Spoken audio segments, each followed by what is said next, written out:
That can change. Just that understand. No, it's the soul himself. No, the thing is, just like you can have the bob of a dog, on the basis of having the bob of a dog, even though it's a conditional bob, it's not your original constitutional bob. But you can still assume that bob. And on the basis of that bob deha, you get the material change. body of a dog. Just like Bharat Maharaj got the material body of a deer by being absorbed in deer consciousness. Like a mother deer looking after her baby fawn. So the Bhav Deha change, and the Bhav Deha is simultaneously the soul himself.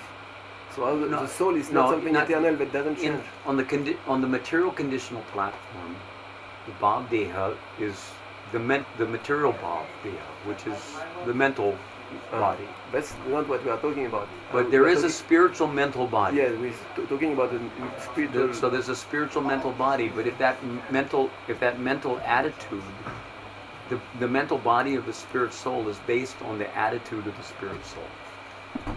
If the spirit soul becomes attached to the Aishwarya aspect of Godhead, then he will not be able to develop the Bhav, spiritual Bhav, which is the Bhav Deha of, say, a Gopa or a Gopi.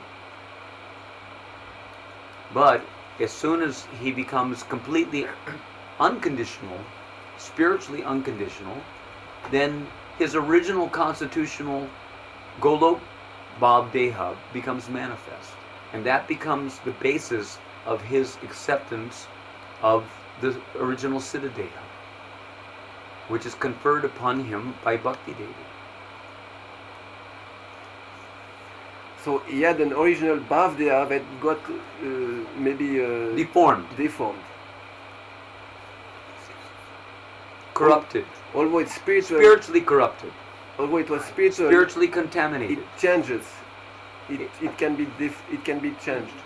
Just like you can, the soul, every soul has the eligibility to cultivate the moods of Braja. That means the potentiality, the capacity for manifesting that Bhav Deha is there. But if one becomes attached to the Aishwarya aspect of Godhead, then one can get Sarupya Mukti and end up with 4 arms, parading around with a conch shell and a disc and a club and a lotus flower, looking just like Narayan in Vaikuntha.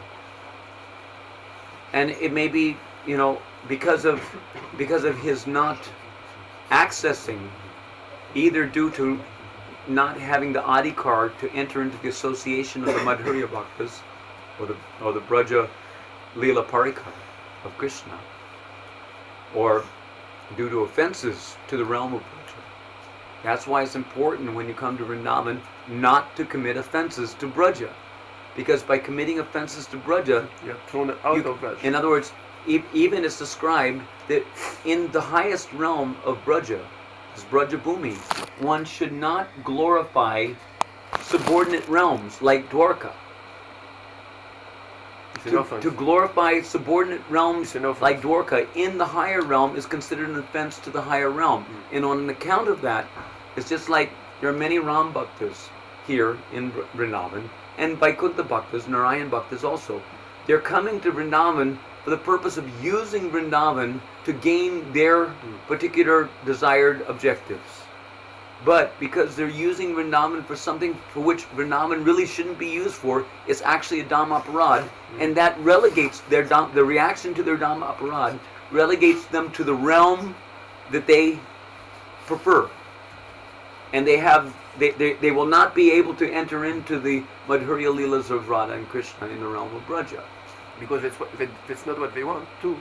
They don't want that. They'll get what they want. They get what they want. But their wanting is simultaneously is anchored by the fact that they are they will never be able to progress, even though the capacity for cultivating the mood of Braja is inherent within them. And even though they are doing their bhajan in Vraj.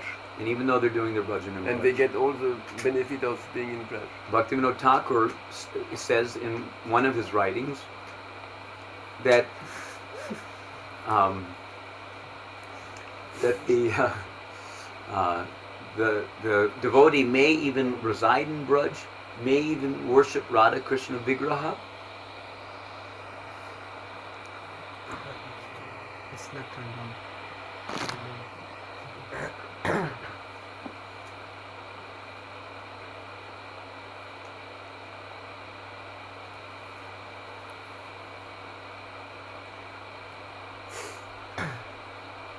May even worship Radha Krishna Vigraha in the realm of Braja, but if he's not worshipping Radha and Krishna in Braja, in the knowledge of his Siddha Sarup, Braja Sarup, then the result of such worship, even though that worship is done in Braja, even though is worshipping Radha and Krishna's Vigraha, just like someone can worship Radha Shamsundar. Radha Shamsundar is Brajendanandan Krishna and Kirtita Putri Srimati Radharani directly. But because he is not thinking of himself in terms of his relationship with them on the basis of his Braja Sarup or her Braja Sarup, then the result will be that he is relegated to the realm of Dwarka or the realm of Vaikuntha Vrindavan or even to the realm of Vaikuntha, depending on to what extent the Madhurya mood is manifest in his approach. But because he doesn't have the knowledge of his Siddha Deha, and he's not worshipping the deity in accord with his Siddha Deha, and in accord with the relationship that he would be having with them in terms of the services of the Siddha Sarup of the soul, the Braja Sarup of the soul, then he will not attain the realm of Braja by that worship. Similarly, chanting the holy name. If one is chanting the holy name, but is not, thinking of the holy name as his lover, or thinking of the holy name as his son or her son, her lover, her lover, as his son or her son or his friend or his prince, master, prince of Braja, then by chanting the holy name in that way, if he's not having greed, lobha, for attaining the Braja Sarup, for serving Radha and Krishna, then he will not be able to evolve that Siddha Deha. That's the Siddha Deha. He will not evolve that Bhav Deha, which is consonant with the appropriate Siddha Deha for giving expression to that Bhav.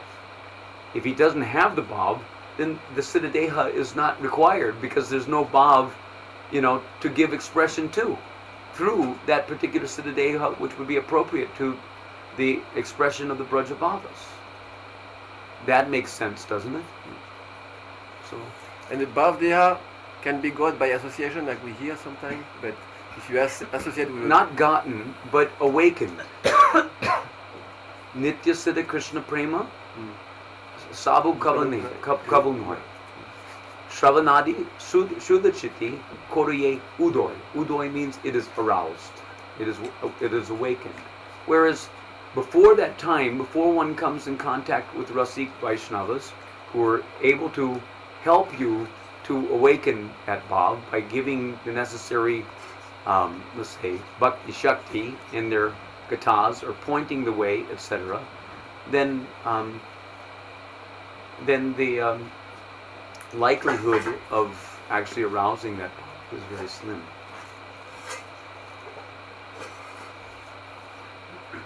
One doesn't get the association of the Rasik Vaishnava. But everyone has opportunity for associating with Rasik Vaishnavas. Srila Prabhupada was definitely a Rasik Vaishnava, and by reading his personal ecstasies in the form of his Bhaktivedanta purports, there is opportunity to catch the drift of those Braja Bhavas. But then it's a question of the receptivity of the individual on the basis of previous accumulation of Bhakti Mukhe Sukriti.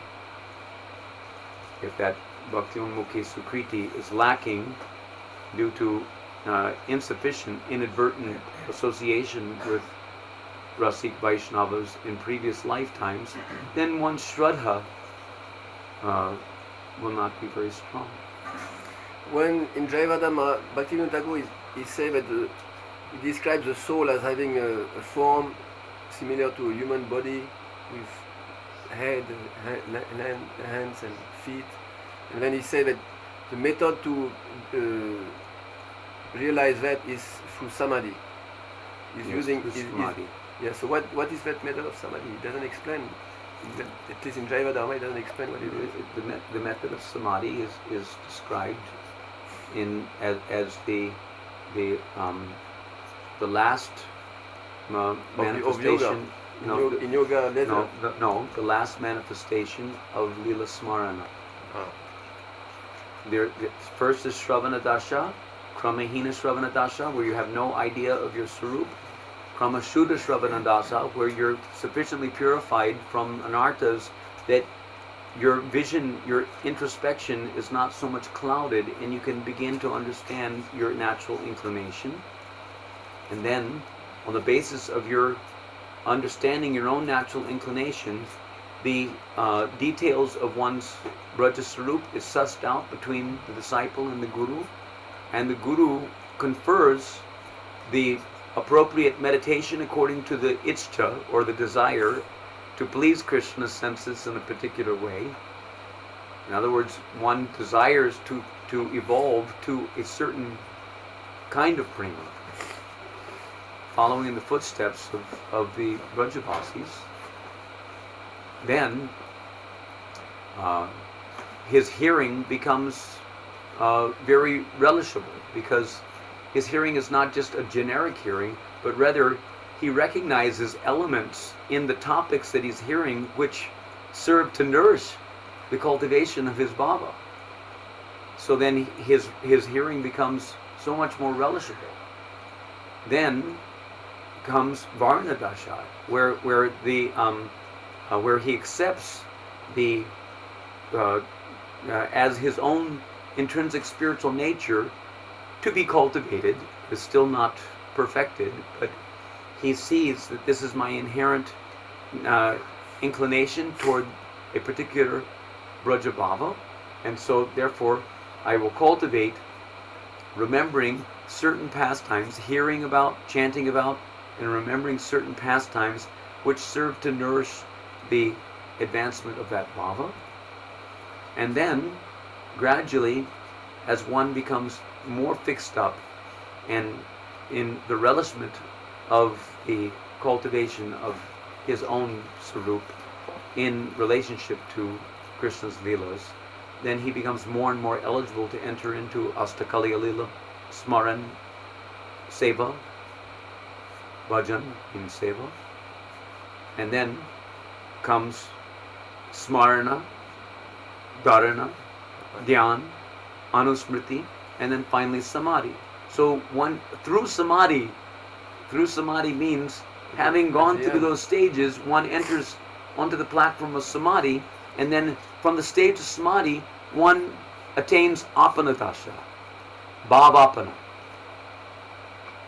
Bhavapana means the attainment, the actual attainment of his desired bhava. That is called Sarup Siddhi. Then from Sarup Siddhi, when Bhavapana has manifest, then the Sattvika bhavas, the Vyavichari bhavas, etc. When they mix with bhava, then it becomes more and more relishable, and one begins to relish rasa, prema rasa, by the influence of the various ingredients mixed or added to the sthai bhava. Then one comes up to the platform of prema. And then when one's on the platform of prema, one is eligible to attain the Siddhadaya. When one leaves this body, sometimes one leaves the body, often it is even described in relationship to the sages of Dandakaranya, who took their birth from the wombs of gopis in Braja, during the Bhoma Leela of Krishna, they did not yet have their Siddha Deha. They had not attained Vastu Siddhi, where upon their Siddha Deha becomes fully manifest. So that means that they were in their Sadhak Deha in the form of a Vaishnava in their previous lifetime as sages of Dandakaranya. Then they took their birth from wombs of gopis, but they still had Sadhak Deha, but in the shape of a gopi, which was like a good springboard, from their bhav, because they had attained bhav siddhi, but they had not attained prema. And further training, Prabhupada describes that the devotee is transferred to the universe where Krishna's leelas are going on for further training. What is that further training? It means that they go through the stages of prema, through sneha,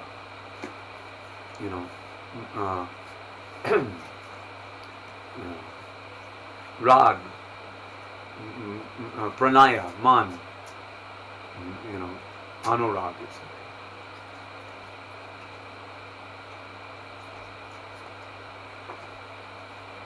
They go through these stages up to Mahabhav.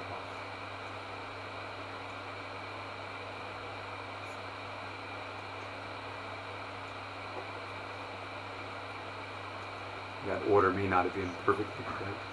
I think it's Sneha, then Pranaya, Man, Rag, Anurag, then Bhava, Mahabhava.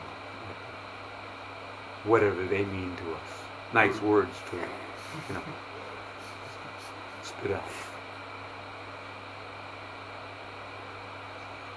But then, only in the Siddha Deha are those higher aspects of prema able to be manifest, because the Sadhak Deha will not be able to withstand the onslaught of those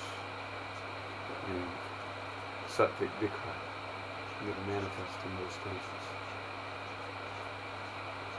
Then one is eligible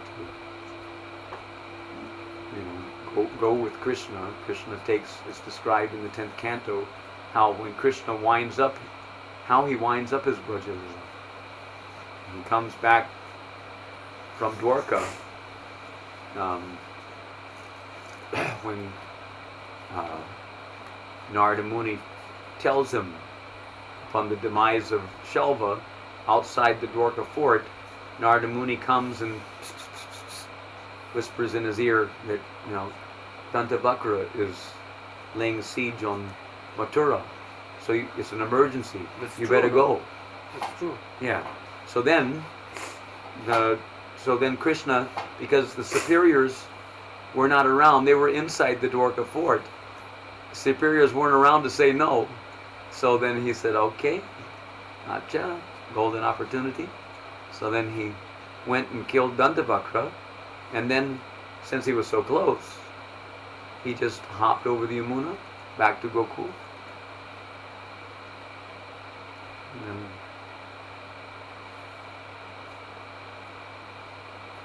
again, when everything disappeared, then the whole palace of Nanda Maharaj, everything just. Yeah.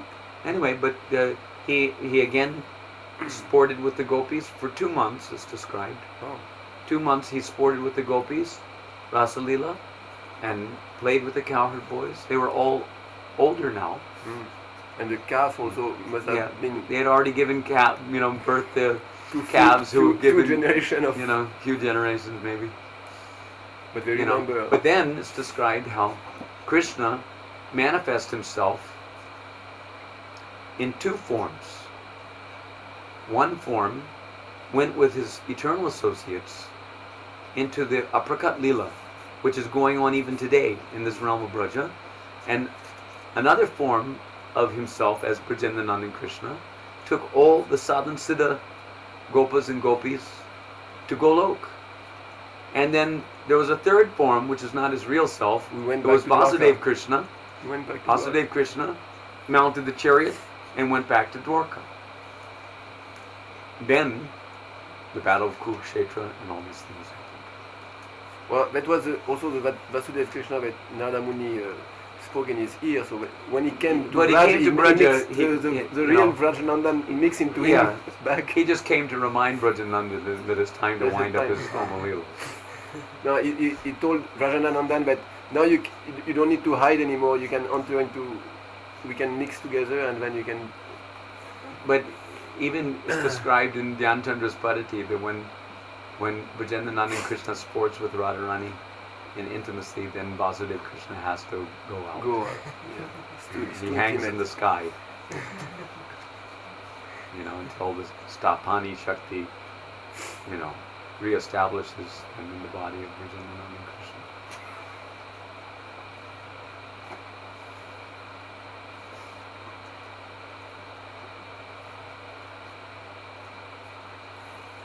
And Rajanandan and Krishna was still at night dancing with the gopis, but they thought it was a dream, right? But they may have thought like that, but not necessarily. They may have just been happy that Krishna came back. No, before he came back. No, that was before, yeah. Yes, the Rajanandan and Krishna, they never left. That never left. Left. He was dancing at night with the gopis, and they thought that, what a nice dream. Yeah, I had such a nice dream. That's called Gona Sambhog. They're thinking that they're relishing Gona Sambhog, but actually there's scratch marks on their breasts. There's, That's Krishna comes and stands before Nanda Baba and Mother Yasoda, and Mother Yasoda is crying and crying and crying out of separation from Krishna, and then she's saying, "Oh Krishna, where are you? Where are you? Here I am. When do you come back?" And then Nanda Maharaj, he says, "You crazy woman, you're so overwhelmed by feelings of separation, and crying so many tears, your eyes are filled with tears, you can't see that your Lala is standing right before you?" And then she retorts, "You crazy old man, you're so overwhelmed with feelings of separation that you think you see your Lala standing before you when he's gone to Mathura." Similarly, Krishna stands before Radharani, and Radharani tries to make advances toward Radharani. Radharani says, "Get out from here. I don't want any more Krishnas in my dream. I don't want any more Krishnas in my dreams. I want the real Krishna." And then Krishna's saying, but Radharani, I am the real Krishna. He said, no, you're not the real Krishna. I don't want any more Krishnas in my dreams. Be gone with you. I want the real Krishna, not a dream Krishna. Like that. So she becomes so bewildered by separation from Krishna, thinking that he's gone to Mathura, even though he hasn't. She's overwhelmed with Sudure Pravas, the feeling that her lover's gone to a distant place. Just like at the time of Rasalila, when Krishna disappeared from the gopis, he might as well have gone to the moon, because they couldn't find him anywhere. So Dwarka's not so far compared to the moon. They couldn't find him anywhere. Only when he wanted to be found. Only when he made himself visible again before his eyes, before their eyes.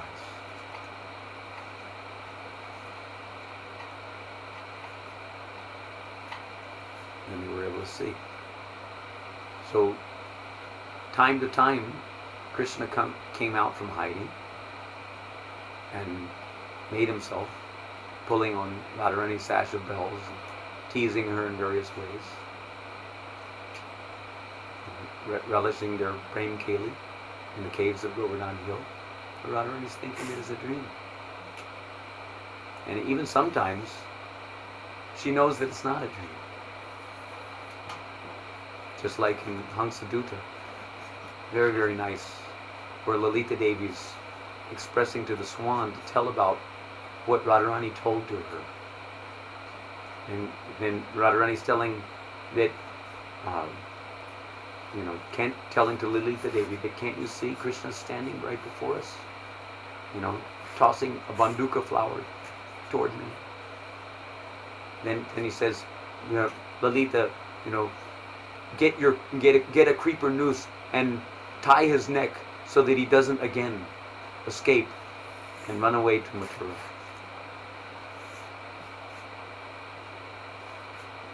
In this way, you don't know whether, after all, even right now, we're still dreaming. Some kind of dream. We're dreaming. Yeah. The daydream, night dream. We're thinking that the dream that we're experiencing presently is reality. And when we dream at night, we think that this We're is the thinking reality. that that's reality. We don't know that there's a third. So it's not so difficult to understand how Radharani could be thinking that a dream is reality, or thinking that, or wondering whether what she's perceiving to be reality is actually a dream. I remember one time I was dreaming that I'd gone out to pick flowers for Radharani and Krishna, for Radhashyam's service. And I hopped on a rickshaw to go down to Madan Mohan Gera, where most of the Malis live down there. I used to go down there regularly to get all kinds of nice flowers for Radhashyam's scene. Before we had no Mali. Before there were Malis here. So so in the dream, I jumped on the rickshaw to go down to Madan Mohan Gera, but somehow, you know how dreams are crazy. Somehow the rickshaw turned into the van that I used to go to the flower market on 8th Avenue in New York City. You know, because I used to go to the flower market and beg flowers, and I get a whole van full of flowers. And then you go to the cemetery with that. No, that was, when I was on Radha Damodar. I used to get, tons and tons of flowers, and they would give them to me. Chrysanthemum. Flowers that were a little wilted on the bottom, but they were still good. So I used to take them back to the temple, take off the wilty ones, and then make nice vases out of them, and nice trellises for the deities. So sorry, I cut you off. So you're in the van now. So I was in the van, doing what I used to do because I wanted some nice flowers, and in Vrindavan, even though the flowers smell good, like the roses smell good, but they fall all apart, And there's jasmine, but you can't decorate too nicely with jasmine. I wanted some pizzazzy type of flowers, that you can get at the flower market in New York. So somehow my desire caused my rickshaw to end up in New York as my old Sankirtan van that I used to, on weekends, go to the flower market to get something for the Sunday feast. Decorate the altar nicely for the Sunday feast. So then, suddenly as I'm going down 8th Avenue to the flower market, I say, and I got all these flowers, tons of flowers. I packed the van full of all these flowers. I got back in the van, and I said, wait a minute. Where I was? How am I going to get back to Vrindavan with all these flowers? And so then, suddenly the flowers didn't matter much because time was running out. It was already 6:30. And here I am in New York City, and it's 6:30, and I got to get back to the altar, in time to finish dressing the deities before 7:15. So I was in great anxiety. And so I just dumped the van, stuck out my thumb on the highway. Hitchhiking. Stuck out my thumb, and some devotees came by. It was a crazy dream, but it was a very illustrative dream to me at that time. Made a profound impression on me. I stuck out my thumb, and some devotees came by in another van, and they say, Prabhu, where are you going? And I said, I'm trying to get to Vrindavan. And they said, well, come with us. So then they went around. Then somehow or other, we ended up on the Beltway around Washington, D.C., going through Maryland. And then we went off on one ramp off the freeway, and then ended up on a dirt road, going over bumps, through the forest, and came to a temple which was under construction. So then I, here we are in Maryland now, and I I go inside the temple room, and they're like buzzing with the buzz saws. They're cutting marble and all these things to make the floor and the altar and all these things. But there was a big picture window in the front of the temple, So I looked out the picture window, and there was like a big traffic circle. And in the middle of the traffic circle, there was a subway entrance to a subway. And there was like a subway platform type of thing. And there was a sign with an arrow pointing to Vrindavan. So then, I went out the front door of the temple, tried to cross the road before the light turned green, but the light turned green while I was in the middle of the road, and all these huge, like, earth movers and huge trucks, and started passing me by this way and that way, and I couldn't get to the subway platform in time to catch the subway, and I was in so much anxiety. Meanwhile, it was already like 10 minutes to 7. And I just was in so much anxiety that I just woke up. And it was 10 to 7 when you woke up? Huh? It was 10 to 7 when you woke up? No. When 6:30. I woke up, and then I started kind of like, am I in Vrindavan? and then I looked up, and then I saw that there was my cow dung room, but then a weird, eerie feeling came over me that I just woke up into another dream. It was like I was dreaming all that time, and then a weird feeling came over me that I woke up into another dream. And then I had to like pinch myself to make sure that I was not in another dream, somehow in another dream. And then, okay, then I realized that actually I am in another dream. I'm dreaming that I'm this Aindra, and that I'm, I have to, and I looked at my clock, and it was 4 o'clock in the morning. It was time for me to get up from the Arati, and get ready to go dress the deities. That kind of dream happened several times, where I realized that I was in a completely different space than reality. I had a profound experience that I was actually only dreaming. And I still had to wake up to the reality of really being with Radha Shamsundar in my Siddhadeha. So, in the same way, Radharani and all the gopis, all the Brajbasis, they experience dreams within dreams, and reality within dreams, and dreams within reality, to the point where they can't really assess whether they're dreaming or whether it's actually reality. And at a certain point, they just have to say that, anyway, on with the Leela. When Krishna comes back, and when Dantavakra comes back, they may be thinking that they're just dreaming for a little bit, but pretty soon that dream becomes as good as reality. And that whether it's a dream or whether it's a reality doesn't really matter.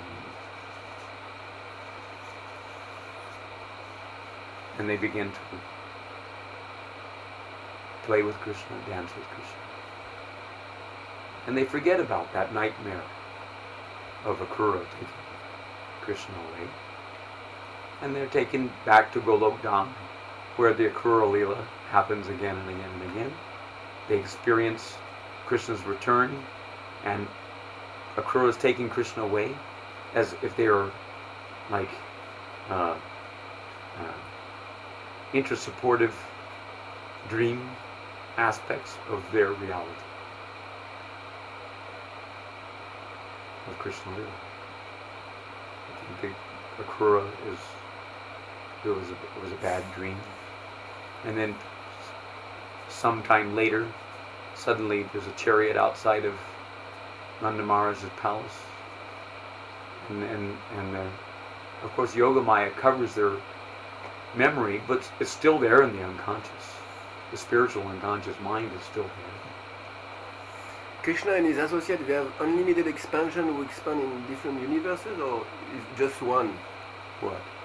How many they are simultaneously in the spiritual world and in some Boma Lila. Yeah. So that's one expansion in Boma Lila that goes from one universe to another, or that's multiple, multiple expansions. Multiple expansions. It's not like the Boma Lila in this. It's an unlimited expansion? Unlimited. So Mother Yashoda can unlimited. Unlimitedly she can expand. Just like she can be, Radharani can be in 5,000 temples here in this earthly Vrindavan, what to speak of millions and millions of kunjas. Prabodhananda Saraswati in Vrindavan Mahimamrita, he says, what are you worried about? There's a Radha and Krishna for each one of you. There will be a Radha Krishna in every kunja. You will have your kunja, Radha Krishna will come to visit you in your kunja. And you'll be happy that Radha and Krishna so mercifully came to be with you in your kunja. You'll be so happy that you won't be thinking, you won't be concerned about whether Radha and Krishna has manifest to everyone else in their various personal kunjas.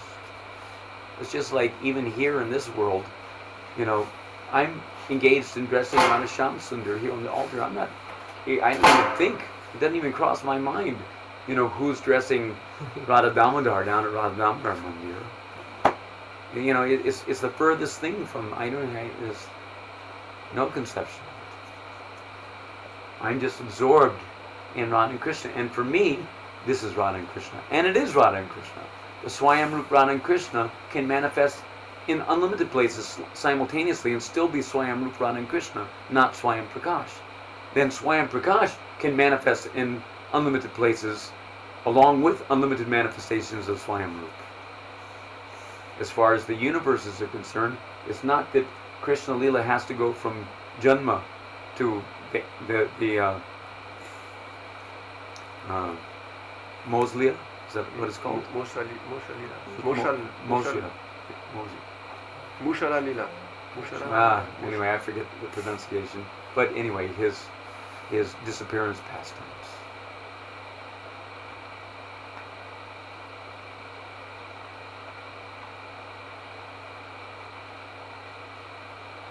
It's not that he has to go from birth to his disappearance pastimes. And then, after disappearing from this universe, he appears in another universe, and then he has to go from birth to disappearance pastimes in that universe, and then he goes to another universe. It's not like that. He takes birth one moment in this universe, and the next moment, he's manifesting his four-armed form. Next moment, he's accepting the prayers of Devaki or whatever. And then the next moment, he's turning into a baby. And then the next moment, he's being carried to Nanda Maharaj's palace. Moment after moment. But it's not like, the way it manifests in various universes. One moment he's manifesting his birth lila. The next moment he's accepting the prayers of Vasudeva and Devaki. But in the other universe, he's manifesting his birth. He's appearing as the four-armed form. And then this one moves, the universe number one moves on to his being carried, he's assuming the baby form. Universe number two, immediately. So they're like each universe has its own time, so it doesn't. You can't say that the time in one universe you can communicate with the time of another universe. It's separate. Yeah, they're all separate. It's all separate. So you cannot say at one moment he's in this universe and in another universe is. But he winds up his leelas. And he takes birth and winds up his leelas in various universes. The way we understand it, it's not exactly like he's appearing in all universes simultaneously. It's not like that. Rather, the example that is given the sunrise from different part of the world. Yeah, like that. Or else there's an example of of the horse's head entering the window, and then the horse's head is entering the door while the tail of the horse is in the window. If you have a door, a window, and then a door, you know, this close enough together to accommodate both the tail and the head of the horse. So the horse head begins to enter the window, then the body of the horse is entering the window, and then the horse's head is entering the door, while you're seeing the tail end of the horse in the first window. So like that is growing along like a continuum. So that's why it says that in the particular universe that Krishna's Leelas is going on now, because his Leela has finished in this universe, but it's still going on in another universe. So then when we're eligible to be transferred to another universe, then that particular universe where Krishna's birth Leelas are taking place will be transferred to that Leela and take birth at an appropriate time, so that we'll be an appropriate age for interacting with Krishna according to our particular rasa. Some devotees in the Vatsalya Ras, for example, will take birth earlier, and you know, before the birth of Krishna, so that they will be older, you know, and some will take birth, you know, and just after Krishna's appearance. Those who are late, they have to wait for Balaram to come. Yeah. And then they fall in love with Balaram. But usually that means it's because they already have an attraction to for Balaram. So therefore and when Krishna comes at the end, after 100 years of Dwarka Lila, when he comes back to Vraj to rewind his pastime, there may be some baby there, I mean some little girl there. They don't become attracted to him.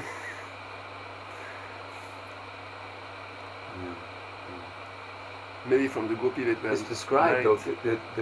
The interesting thing is that it describes in the Acharya's commentaries on that section of the Bhagavatam that when Krishna, when the one form of Krishna took the Sadhansiddha Gopas and Gopis to Golok, and the other form disappeared to all of his Nitya Parikar into the Aprakat Lila, and then the other form went back to Dwarka on the chariot, then all the remaining disappeared. No, all the remaining Brajbasis, they became astounded, dumbfounded as to what happened to Krishna Lila. Were we just dreaming or what? Because the Lila just evaporated. So those who were left over, they were not. Those who had not attained their. They had not yet attained perfection. Yeah. Like Kamsa, if he would have been still alive, he would have seen such a thing. Maybe the follower of Kamsa saw that. Most of the followers of Kamsa got killed. You know, and attained moksha or whatever. But there was no inhabitant of Vrindavan, you know, during the transition from Krishna's Leela to non-Krishna Leela. Is there every Krishna Leela there is Kamsa? Yes. Every Krishna Leela there is Kamsa? Why wouldn't there be? There's an original Kamsa prototype in the spiritual world. So the Kamsa idea is an eternal idea. Oh, yeah. Even in the spiritual world, must be just an idea. It says that he actually kills him. He goes to Vrindavan, goes to Mathura, and kills. In Brihad Bhagavatam, it describes that he kills Kamsa again and again. But he must just knock him unconscious or something, and then he gets back up, after everybody, they perform the funeral rites and everything. So Kamsa is an eternal living being who's acting in that way, isn't it?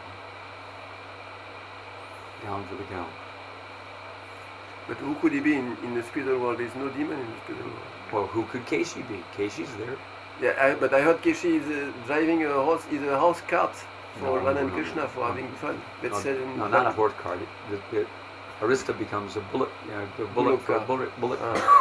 So First Krishna offers Arista to Shiva, and then he try him as his bull. He some time. tames him and uses him to ride for the cowherd boys to have fun riding bullock cart. But Keshi, he lassos and jumps on the back of Keshi, tames Keshi, like a bucking bronco, tames Keshi, and then all the cowherd boys, jump on his back also, and they ride around the pasture grounds on Keshi. And then at the end of the day, they bring him to the Goshala and tether him to the side of the Goshala for another day's fun. Next day they have fun, and then sometimes Keshi breaks loose and becomes a little wild, and Krishna has to again lasso him and subdue him, and then they jump on his back again and have fun again, as if it was the first time that ever happened. It's like every time Akura comes, it's experienced as if it's the first time. Again and again, Krishna leaves for Mathura with Akura. Again and again, Krishna lassos Keshi, and has fun riding around with the cowherd boys on Keshi's back. Again and again, he subdues Aristasura and other demons. And again, he lifts Govardhan Hill, as if it was the first time. Everyone experiences. What's the need of lifting a Govardhan Hill if there isn't an Indra up there in Golok showering torrents of rain and hailstorm? Maybe it's not. There is an Indra. They appear. I thought Brahma also I appears. thought Govardhan Hill was just a pastime in Bhum Lila for fun, special fun. No, he was again and again in Golok Dham, lifting Govardhan Hill. So we suffer from hailstorm also in the spiritual world? Why not? I There's thought there was no suffering there. no suffering. Radharani experiences more suffering, In the spiritual world. more suffering, She comes in material and world more to get enjoyment to than, break it, to than, make it a than break. all the suffering and enjoyment put together in both the material and spiritual worlds. It's described that if all material and if all the suffering and enjoyment of the material and spiritual worlds were put together, it wouldn't even equal 1 or 2 drops of the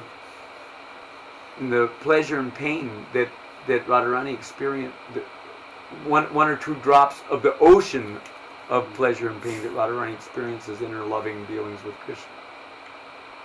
And that's also in the spiritual world. You think she doesn't experience Vipralamba? Did you read Bhagavatam? How much Vipralamba the gopis were experiencing when Akura was taking them away?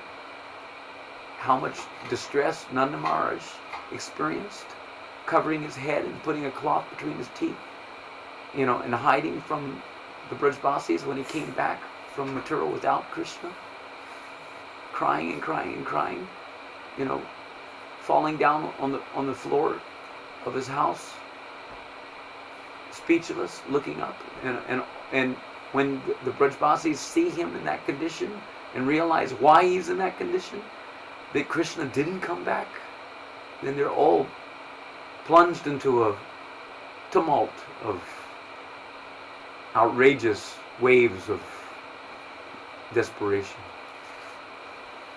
Vipralamba mellows.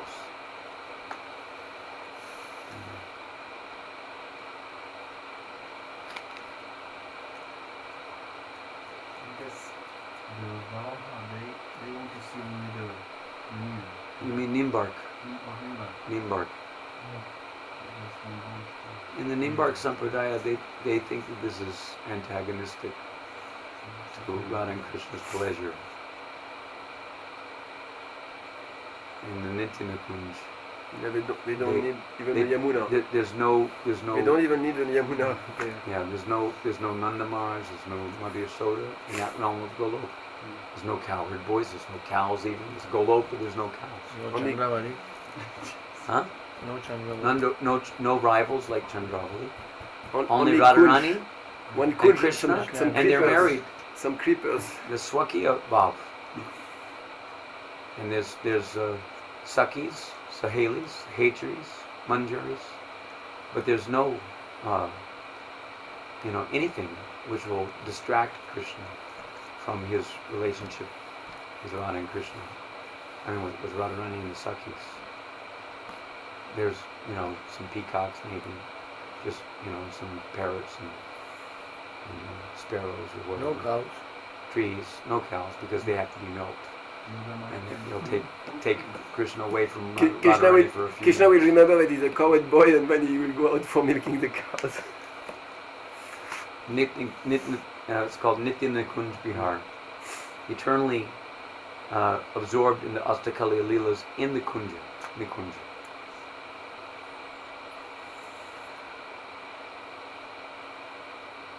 But, that's not our goal.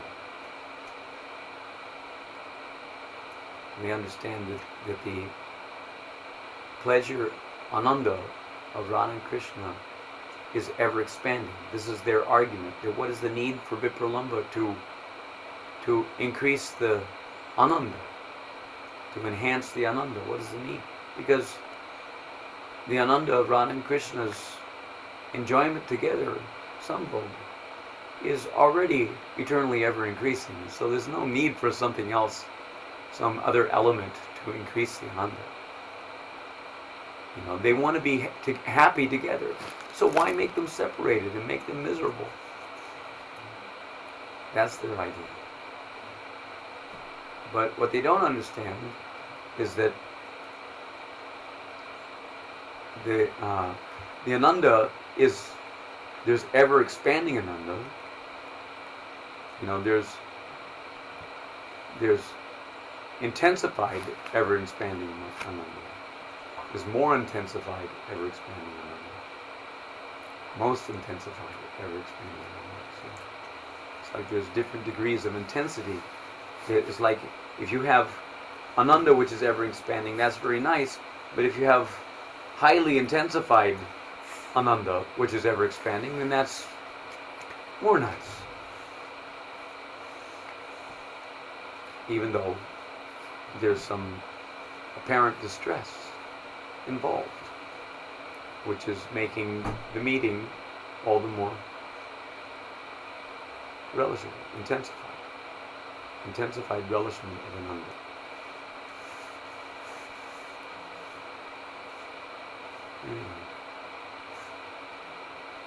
These are all, that's a utopian realm where Radha and Krishna get to fulfill their desires to be together always. But that's not the most intense realm. It's like the guru chastising the disciple. If the disciple's a neophyte, he chastises the disciple to strengthen the disciple, to make the disciple more qualified, to make him fit for a higher experience in Krishna consciousness. But the neophyte disciple doesn't appreciate the chastisement of the guru. He thinks that the guru's chastisement is very bad. Yeah, I don't like my guru. No, I want a giggling guru. The guru has to be giggling guru, eternally giggling guru. Then he experiences eternal, ever-expanding ananda by the guru's giggling. It's flattering. It's flattering. Yeah, like flattering. Guru has to flatter the disciple, to encourage the disciple, to make the disciple feel that Krishna consciousness is something nice. But a mature disciple is prepared to accept the chastisement of the Guru. So Vipralamba is like the chastisement of Guru. Chastisement for what? It's like the fire of ordeal, which makes the disciple advance. So Vipralamba advances the bhava of the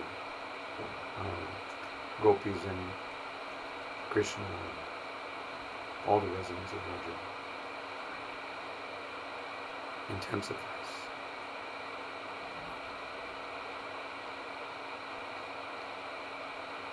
More powerful experience.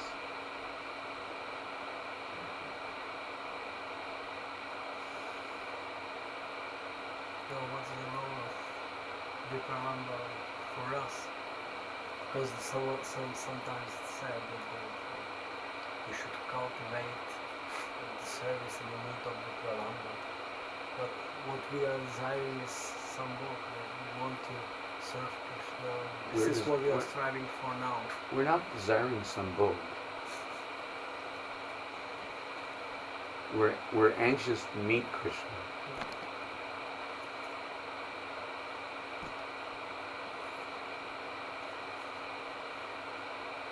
But that preliminary anxiety to meet Krishna is another form of Vipralamba.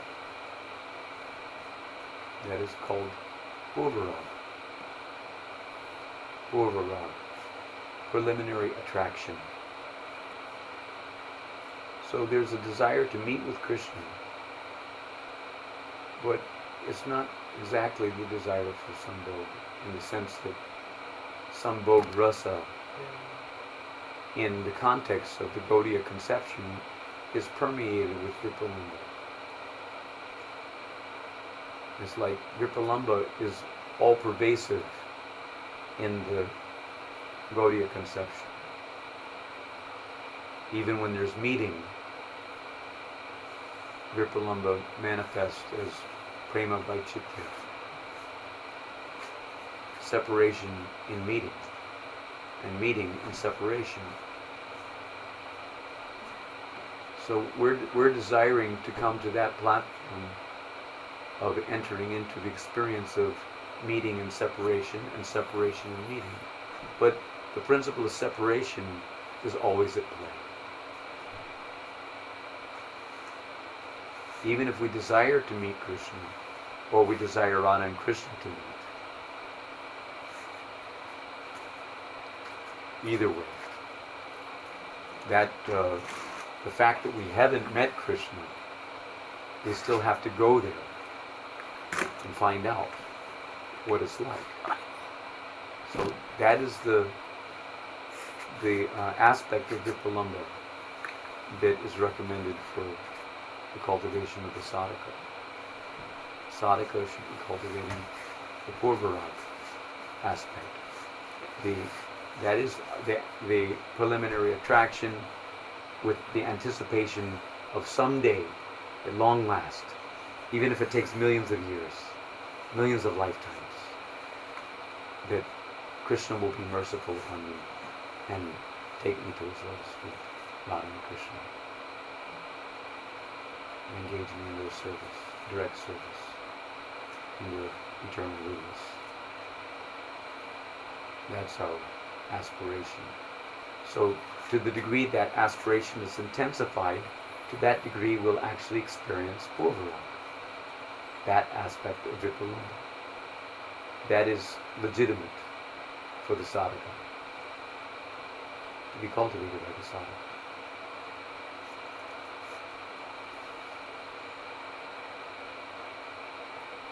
And that is the proper mood of our chanting. In our chanting, O Radha, O Krishna, please take me to your lotus feet. Please accept me. Take me to your lotus feet. So our chanting is like Rukmini is writing a letter for Krishna. But you come and rescue me. I don't want to marry with Shishupal. Well, I don't know about that. It's kind of like that. That is like a subordinate feature of the same principle found in Braja. is just like Prahlad Maharaj is a subordinate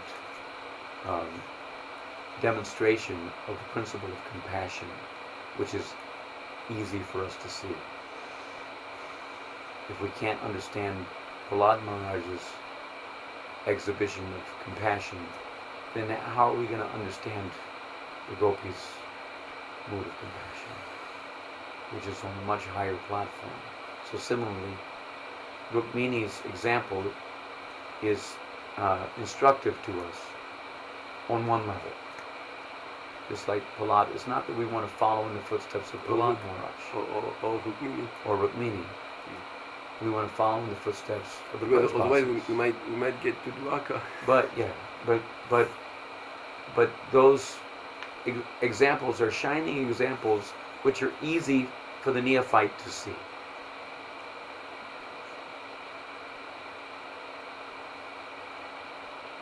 Prahlad Maharaj was so compassionate to the fallen conditioned souls. If he was so compassionate, even though he was just a Jnana Bhakta, then how much more compassionate must the Madhurya Bhaktas of the realm of Braja when they enter into Gaur Lila as Gaur Parshad? Then they can show their Audarya. Then their Audarya becomes Manifest. in a very profound way. And especially But that doesn't mean that there's no Audarya in the Braja Lila. Audarya and Madhurya are in both Leelas. But there's a predominance of Madhurya in the Braja Leelas. There's a predominance of Audarya in the Navadvip Leelas. And in the Navadvip Lila, in the spiritual world, there's no conditioned soul, so they cannot show their Audarya so much as to rescue conditioned soul, because there's no conditioned soul there. But there's Audarya. What is Audarya. the actual meaning of Audarya? Audarya means magnanimous. Another meaning for Audarya is Brilliant. Humility, humbleness. Krishna taking the humble position of accepting the role of his own devotee for the purpose of giving pleasure to Radha. He wears her shoes to see how it feels, so that she can understand that he's appreciating her service. In the same way, he adopts the moods of many varieties of devotees, so that they can take pleasure in seeing how Krishna is appreciating, just like he accepts the mood of Lord Shiva sometimes. And Lord Shiva relishes how Krishna is appreciating my mood of approach to Krishna. It's both ways. I suppose also Krishna enjoys that. Yes, he relishes that. But what he's really relishing more than anything is he's relishing giving pleasure to his devotee. Yes. He's relishing giving the devotee the pleasure of seeing how he's appreciating his own mood. It's not a selfish affair of relishing. Oh, I want to relish how Lord Shiva, I want to relish how Rukmini, I want to relish how, the gopis, the manjaris, I want to relish how Radha is relishing me, what she sees in me. No, it's not a selfish affair. He's doing that for her pleasure, taking the humble position instead of being the Lord, of Radha. He becomes the servant of Radha by Carrying your mood. By carrying her mood. Yes, exactly. Oh, your mood is so precious. I'm going to carry it for some time. Yeah. The weight of your mood. Yeah, the weight of your. It's so heavy. So let me carry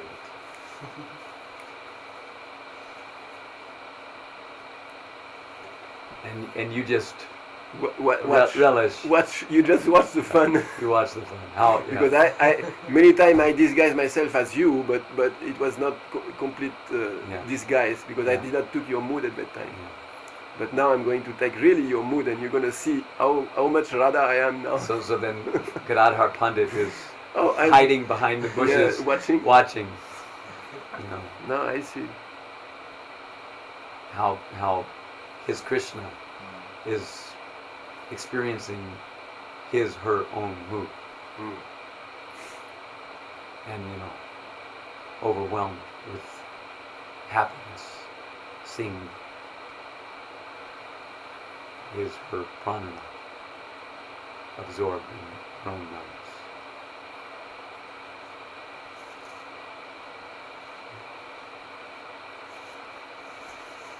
But they translate sometimes Odaya as, is it shining or? I never saw that exactly. Usually it's magnanimous, meaning Magnanimous. that he wants to, Give away. Give away.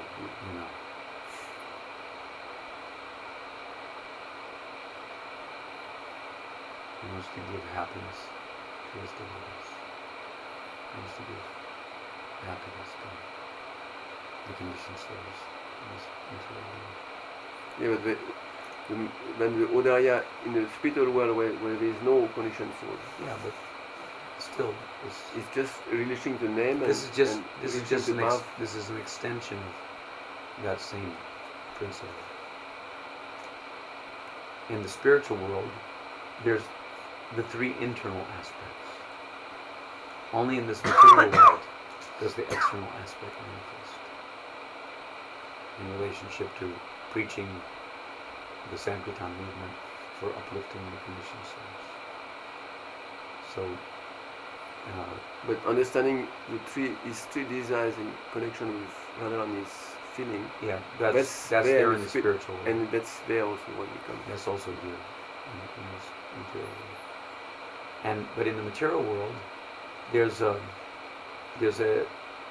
intersupportive relationship between those three aspects and his external aspect of performing Sankirtan for the uplifting of the fallen conditioned souls. In other words, broadcasting the glories of the Brajabhavas through the Sankirtan movement, to enlist,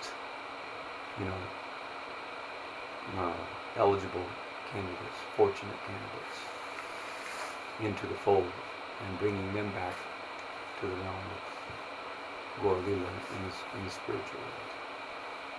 And also, as is mentioned in Chaitanya Chandra Nataka, is mentioned how he benedicts the devotees who participated in his Navadip Bhaumalivas, that he will grant them eternal spiritual forms in his Brajalavas, even if they previously had the mood of service to Vaikuntha, or service to Ram Chandra, or service to Dwarkadish. He gives them special benediction that he will include them. He will give them appropriate sarups to participate in his Brajalavas. That is special dispensation. But a case like Murari Gupta. Yeah, he gets also Brajalila sarup. Actually, Even though he doesn't want. No, He say he doesn't want. he's satisfied with his Hanuman sarup. Yeah. But Krishna is so kind, Lord Chaitanya is so kind that He force him. he gets Manjari Siddhadeha. And he relishes that too. As long as he doesn't have to give up the other one. Yeah, you will have both. It's not that see, they were originally, Mahaprabhu was originally trying to convince him to give up that and accept worship of Radha and Krishna, leaving behind. How can he leave behind? He does, but if he can have both, what's the harm?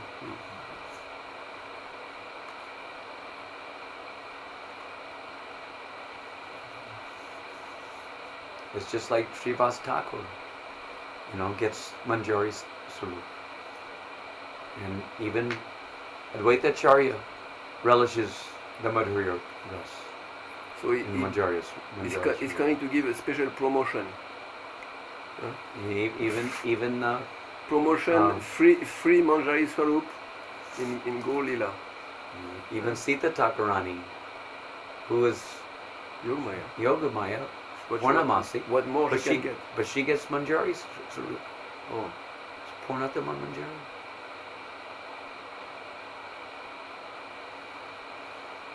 Instead of Purnamasi, Purnatama Manjari. And Advaita Acharya also, he has a Manjari name. I read his name. Sri Manjari, Srivastava. So they get opportunity by Lord Chaitanya's mercy. He's distributing even to his own eternal associates opportunity to enter into the God's will. But they were coming from Brasilia anyway. So with the beginning, It's just like Arjuna or Gopi. Yeah, who is this? You Who know, is the origin of the other? There's a story how Arjuna becomes Arjuna or Gopi, but actually Arjuna or Gopi is an eternal. Yeah, so who is before before Arjuna? It was Arjuna Gopi. Arjuna Gopi is their origin, and becomes Arjuna. Yeah, that's an expanded form in the as a Dwarka Parishad. The highest must be the origin of the subservient realms. Yeah. Just like Ananga Manjari is the origin of Revati and Aruna and Ramba. Because she's the highest. And Lord Shiva, his highest form is Gopeshwar. He cannot get more. He cannot get the Manjari Swarup. He gets the Manjari Swarup. He gets it. Yes. What's his name? I forgot. I think that as Advaita Acharya. That's He's Sadashiva, yes. He's Sadashiva. Gopeshwar is Sadashiva. He's not Sadashiva. Oh, so he gets better than just to be at the door. Yes. And Manjari is always better than to be a gopi even, is it? He doesn't want to become a gopi also? Lord Shiva? Dance? First he came to dance with Krishna and then he got... you get the best of both worlds. He got stopped and recognized by the couple, and when they say, oh sorry, oh dear Shiva... That's because he was still maintaining his Purusha Abhiman. Yeah, so he can't get... But if he gives up his Purusha Abhiman, then he can get. No, he can't get. Just like Krishna, who would have more Purusha Abhiman than Krishna, but Krishna gives up his Purusha Abhiman and becomes Gora, taking on that bhav. So in Gaur Lila, it's possible for them to give up their Purusha Abhiman and take on the bhav of Gora. But sometimes Gora will sit on the asan with the Shalagram Shila and... Hey, you can't go. Did you have some question? Yeah. But I need a good translator. Yeah, oh. He ran away? Maybe Arjuna Krishna come back. Oh, we can tomorrow or next week. Or they were actually coming to ask you some question, and Mr. Bozo just came inside the conversation. Hijacked the conversation. Mr. Bozo has wasted the time of those person who came with their ardent desire to be answers, their ardent question to be answered. When I got so much opportunity. You can't understand English? Just a little bit. Oh, so our conversation was going over your head? Pass over his head.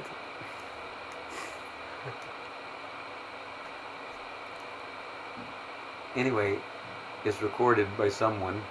So someone can translate, maybe. Please excuse me for my English, because my language is Russian. Yeah. Or Ukrainian. Yeah. Actually, one devotee, Tima, you know Tima? Yeah. He told me some devotee has your recording, like some speech or lecture, Yeah.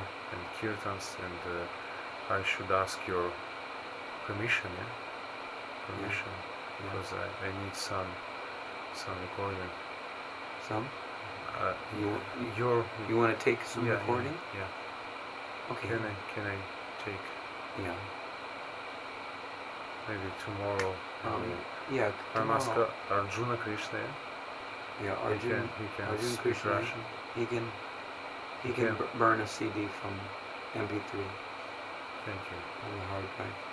Thank you very much. Yeah. And the day after tomorrow, I should go into Mayapur Yeah. with Jagannath's Parikana. Okay. Will you come back to Vrindavan after that? No? Okay, so tomorrow evening, 8 o'clock or so. What time is it now? It's getting late down here. No. It's already after, my God, it's 10:40. Hare Krishna.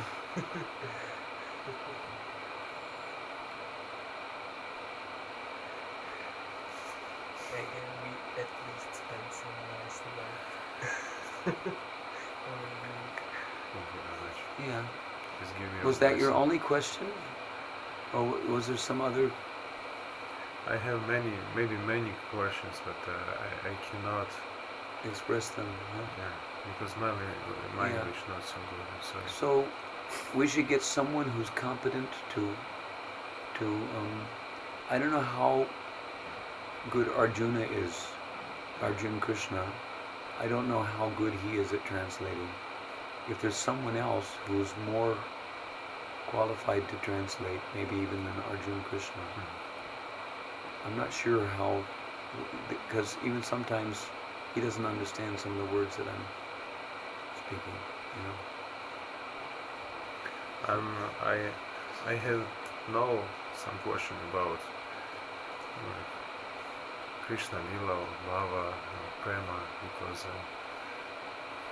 I don't understand this topic. It's very high level, and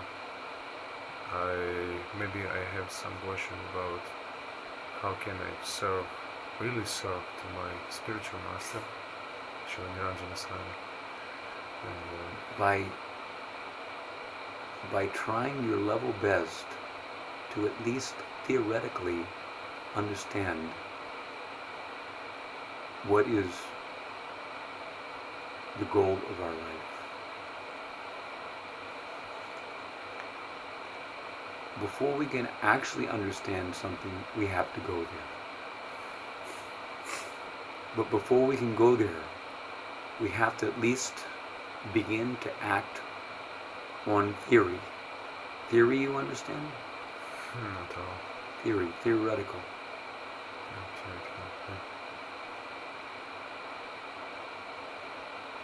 There has to be some idea. But the idea can never be complete until you're experiencing Bhav, until you're experiencing Prema. You can only talk about it and imagine what it is to be fully Krishna conscious. But at least we have to begin to understand something about the goal of our life. Who can understand what is Vrindavan? A conditioned soul can never really understand what is Vrindavan. But by associating with topics about Vrindavan, our heart can gradually become purified. Just like Atak Shri Krishna Namadi Navaved Grayam Indriyai Sevan Mukhe Hi Jivalo Swayam Evas Puratina. This clearly describes the process. We don't know even what is Krishna's name. Do you understand Krishna's name? But you're chanting Krishna's name, trying to chant Krishna's name. Maybe we're not even chanting Krishna's name yet. Maybe we're chanting Namavas, which is a semblance of Krishna's name. It's not really the real Krishna. Maybe looking like Krishna, sounding like Krishna, but not yet the fully manifest full-fledged Supreme Personality of Godhead, Krishna, with all of his Antaranga Shaktis. But we're associating by hearing from pure devotee, hearing about Krishna, hearing Krishna Nam, hearing about Krishna's Guna, hearing about Krishna's Rupa, hearing about Krishna's Leela. So by hearing about these topics, gradually, because these topics are pure, if they're spoken by pure devotees, then the topics will gradually purify us. Why are we studying Bhagavatam? Nityam Bhagavata Sevya. Shrinvatam Swakatha Krishna, Punya Shravana Kirtana, Punya Shravana Kirtana, Hridyantaksto Yavadrani, Vidunoti Suritsatam, Nashta Parayesha Badreshu, Nityam Bhagavata Sevya, Bhagavati Utuma Shloke, Bhaktir Bhavati Naishtiki. You become fixed up beyond Anartha Nivritti to the Nishta platform. From the Nishta platform, we can begin to get a glimpse, some little idea, what is the name of Krishna, what is Bhav, what is Prema.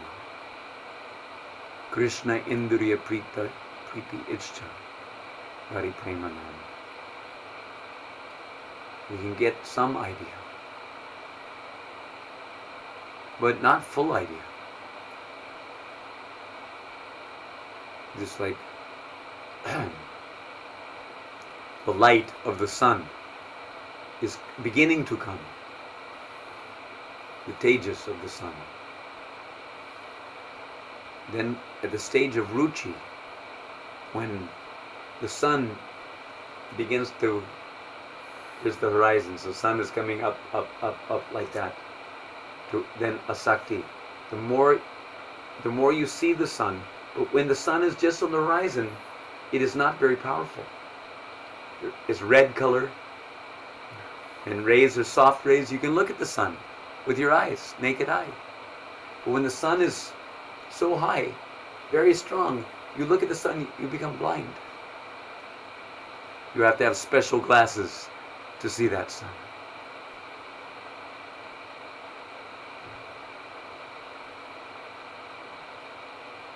So, in the beginning, the sun is rising at the stage of ruchi.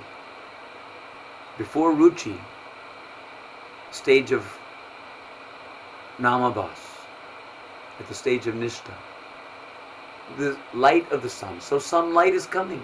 You can begin to see things in proper perspective, but you can't see very clearly. The colors are not vibrant. The colors are not strong colors, dim colors. But when the sun, as the sun goes up from ruchi to asakti to bhav to prema, then the colors become more and more vibrant. You can see everything very clearly. You see the sun, you see yourself. You see Krishna, you see yourself in your true constitutional relationship with Krishna.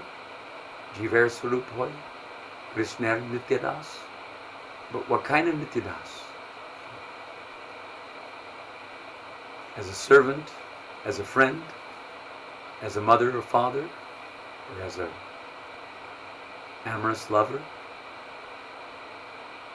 That kind of Nityadas, or Nityadasi. Dasi, Dasi, and Dasi. Or as a peacock. Or as a peacock, or a cow, or a flower, or a stick, or a mud puddle. What? Mud puddle. It's like blue tack? No, mud puddle. Like a pond, but maybe smaller. The rainy season has come, and there's some little puddle of water. Insignificant jiva, mud puddle. Not big enough to be human, but enhancing the atmosphere. Few frogs playing. Frogs. Bumblebees.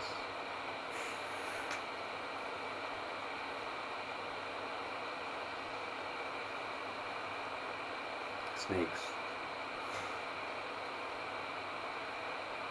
You can become a cobra if you like.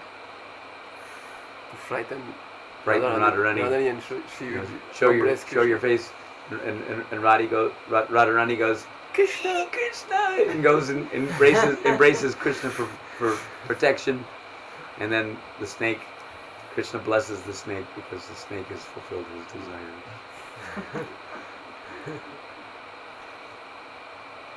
This way, snake, even in Golok Dham, snake is having nice seva.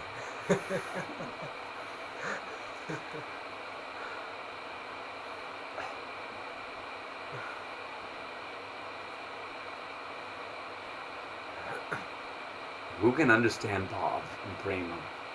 Those who have bhav, they can understand what is bhav. Those who have prema can understand what is prema. Those who have mahabhav can understand what is mahabhav. No one can understand Radharani's mahabhav. They can maybe glimpse a little something in the manjaris.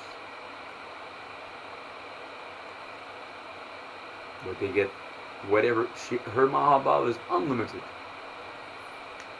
But whatever mahabhav any jiva can attain, it is not unlimited, it is limited. But it's still called Mahabhav. It's mahabhav, but it is limited.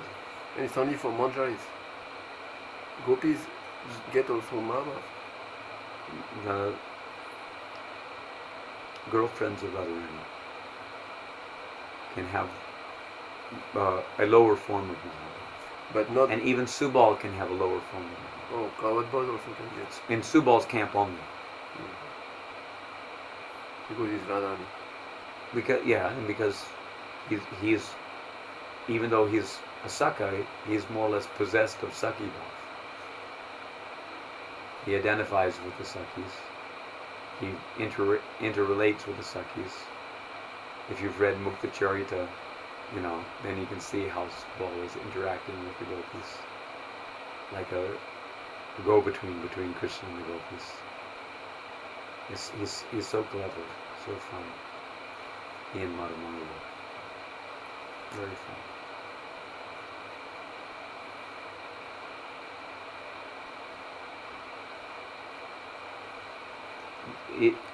There's no doubt that all these topics are so high that hardly anyone can understand them.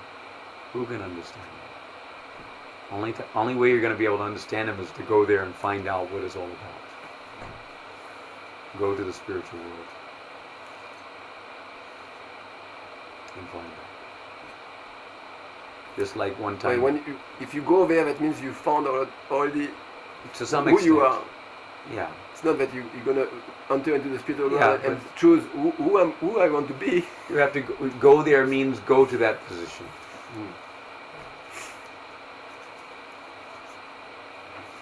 Just like one time, Srila Prabhupada was having conversation with devotees in his room, and one devotee asked Srila Prabhupada that, Srila Prabhupada, yes, everything in the spiritual world is a person, right? Yes. And sweet balls are also persons, right? Yes. But Srila Prabhupada, what does a sweet ball experience when he's being eaten by a cowherd boy?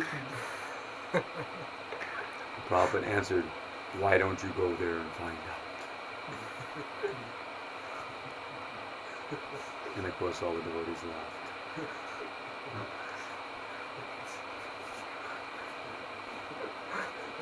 What does a sweet ball experience when if a sweet ball is a person and he's getting eaten by it's just like the fruit. I mean the flute, Krishna's flute, Mangsi flute. many times Radharani or Lalita or someone will steal the flute and then they'll pass the flute around, and it winds up in Lalita's hands or it winds up in Vrinda Devi's hands. You know, very often, because Lalita is Vama Prakara. Vama means left wing. Prakara means very harsh. She's Vama Prakara. So sometimes she acts very harshly. So she takes the flute and curses the flute and breaks the flute into pieces and throws it in the Yamuna or throws it in Radhakund. The flute's a person. Can you imagine the flute's a person, and that person is getting broken into, you know, a number of pieces and thrown away? Then what? Does each one of those pieces become a person? Or is it the same person scattered around saying, oh, where am I? This one Gopi with a special glue and put back together the pieces. Why don't you go there and find out? So there's a certain amount of going there that has to be done in order to actually understand. There's a process for going there. Hare Nam, Hare Nam, Hare Nam eva kevalam, kalo nastiva, nastiva, nastiva, gaturamita. Without doing Nam Sankirtan, there's no way anyone is actually going to be able to go there. Even if they do Nityam Bhagavata Sevaya. What is the primary process of Bhagavad Seva? Is Nam Sankirtan.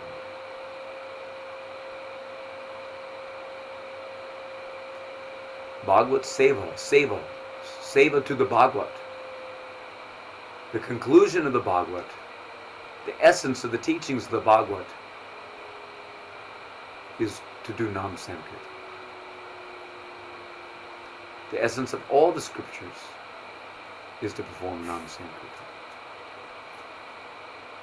So the primary process of serving Bhagavad is Nam Sankirtan. Nam Sankirtan, Nityam Bhagavata Sevaya, means Cheto Darpanam Arjanam Bhava Mahadavagni Navapanam Anandam Buri Vardhanam Pratipadam Purnamrita Swadanam. Swadanam. Swadanam means tasting. Unless you're tasting, how can you understand? Then you're like trying to lick the outside of the jar of honey. You have to open the jar of honey and put your finger in and take some honey and put it on your tongue and taste. That is Rag Bhakti. Vaidhi Bhakti means licking the outside of the jar. You will never understand what is prema unless we come to the position of relishing Rag. Ragmayi Bhakti. And Ragmayi Bhakti is attained through the process of Raga Anuga Bhakti. By Raga Anuga Bhakti, you can get Ragmayi Bhav and Prem.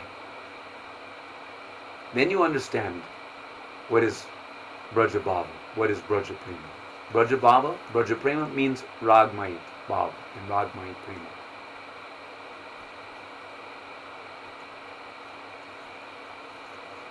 Without Raganuga Bhakti, there's no question of going there. So Vaidhi Bhakti is like a foothold. It is to help the soul come off the material platform onto the spiritual platform, but then he has to make progress. Gradually in the course of our devotional life, we have to make progress. If we're not making progress,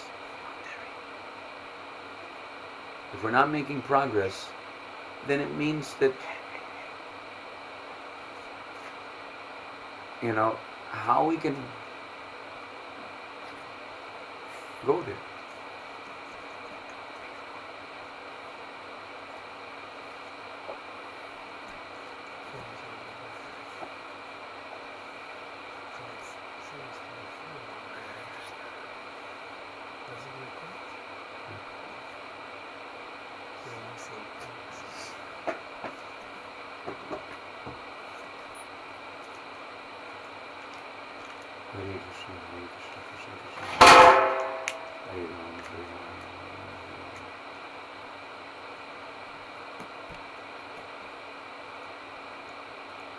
And all this takes time. But it doesn't have to take so much time.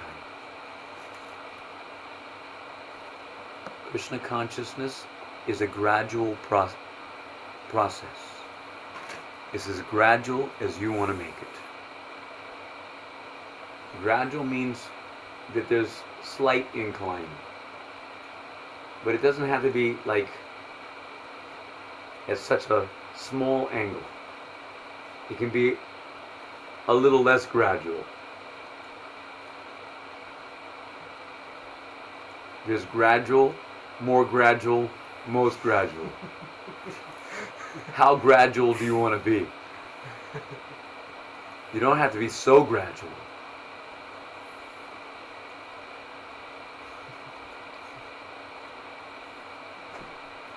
Stuck, you know, on the external platform. I thought it was the pure name that reveals the soul. Hmm? I thought it was the pure name that reveals the soul. Well, did we say that it was anything else? Let's get into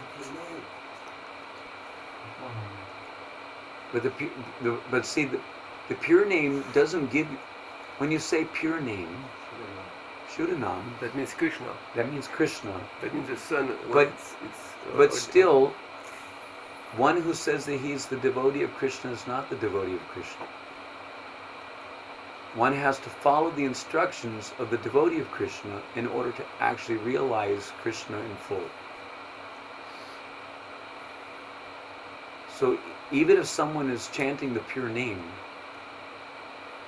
it doesn't necessarily mean that he's going to realize everything that he could realize if he had the facility of receiving pertinent instructions concerning the cultivation of the Sarup in relationship to his chanting of the pure name.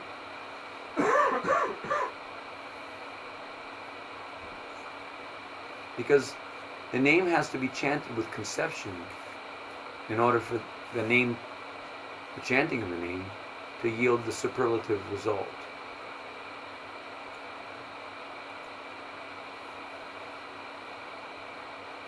There has to be some conception. But if we're sincerely chanting the name, then gradually Krishna will arrange for his devotees to appear in our life to instruct us appropriately. Gradually the whole thing will unfold. But it's a cooperative effort between Krishna's name and Krishna's devotees.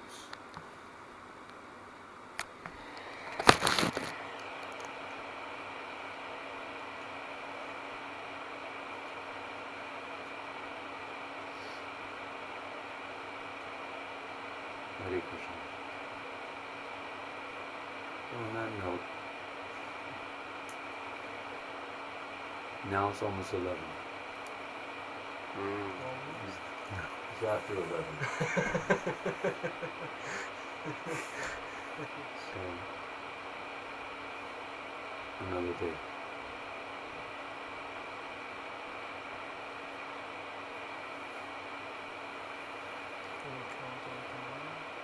For the program? We planned on tomorrow, right? I think so. I think so too. I should put my duties to rest as soon as possible. They've overstayed their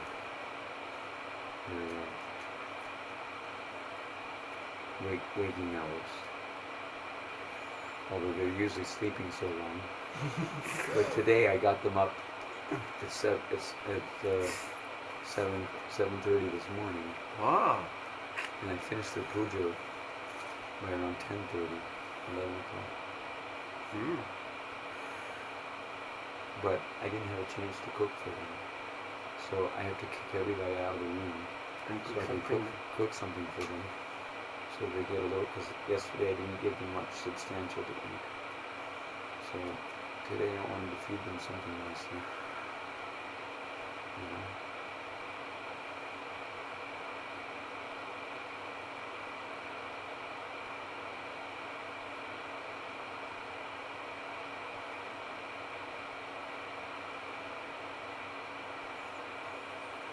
Vividamsa Jiva is always eternally Vividamsa.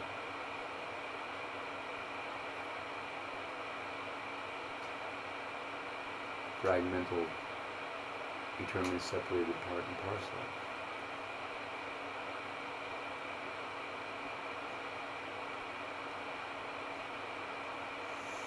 So because the soul is always minute, fragmental. So it's not possible to understand Krishna without knowing what Krishna Lila.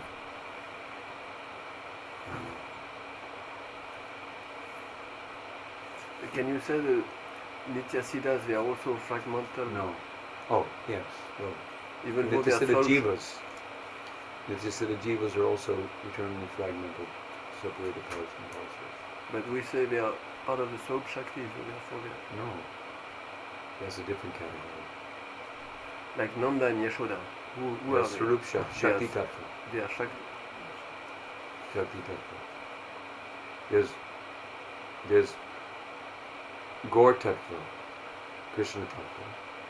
Then there's Shiva Tattva, Advaita Tattva. No, there's Gaur Tattva, then there's Vishnu Tattva, Nityananda Tattva, then there's Shiva Tattva. You can say it like that. And then there's Shakti Tattva, and then Jiva Tattva. Narada Muni represents Jiva Tattva, and Gadadhar represents Shakti Tattva, Antaranga Shakti Tattva, the Sarup Shakti Tattva.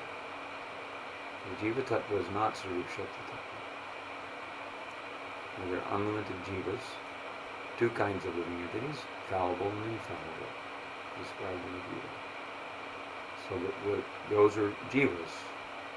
But another category besides the Jivas are the unlimited category. These are the limited category. They're eternally limited.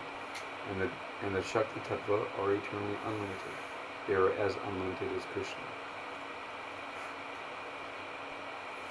But Narada Muni can be a representative in the category of not fallible jivas, Nitya Siddhas. He's considered simultaneous Nityasiddha and So he can Sadhana Siddha. he can be both. He can exemplify both. Yeah, at least that Leela was there. Yeah, that Lila where he was Yeah. but He was singing cinema songs with the Apsaras or whoever it was he was singing. but that was his expansion in that- heaven Yeah, in heaven. of his Then he was cursed to become the son of a maidservant, a Sudra. And then he served the Bhaktivedantas and again become Narada Muni. everything on His origin form. Still represents Jiva Tattva. He still represents Jiva Tattva. But Advaitacharya, since he is both Sadashiva and Mahavishnu, so is Shiva Tattva but also And Vishnu Vishnu Tattva. Tattva. So he's got both Tattva. Nityananda is Baladev Tattva. And Baladev is Rup Shakti Tattva. Simultaneously. And Gadadhar is Krishna Sarup Shakti Tattva.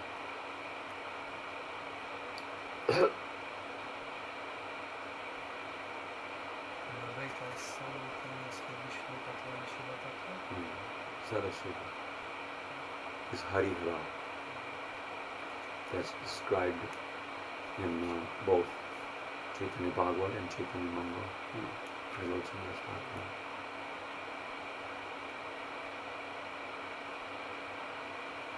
In Chaitanya Charitamrita, the idea is given that he is Mahavishnu. But in the other two books, it shows how he's actually both Hari and Mahavishnu. So you were saying that you want to cook something. So I go. I'm going. Jai Radhe. On this one there should be everything. I don't know. Yeah, I know. Who is this? I Is don't that know. yours? It's yours? Tima. Tima, Tima. okay. And maybe we could give it to Arjun to put it there in the computer. This one. Place it on your feet.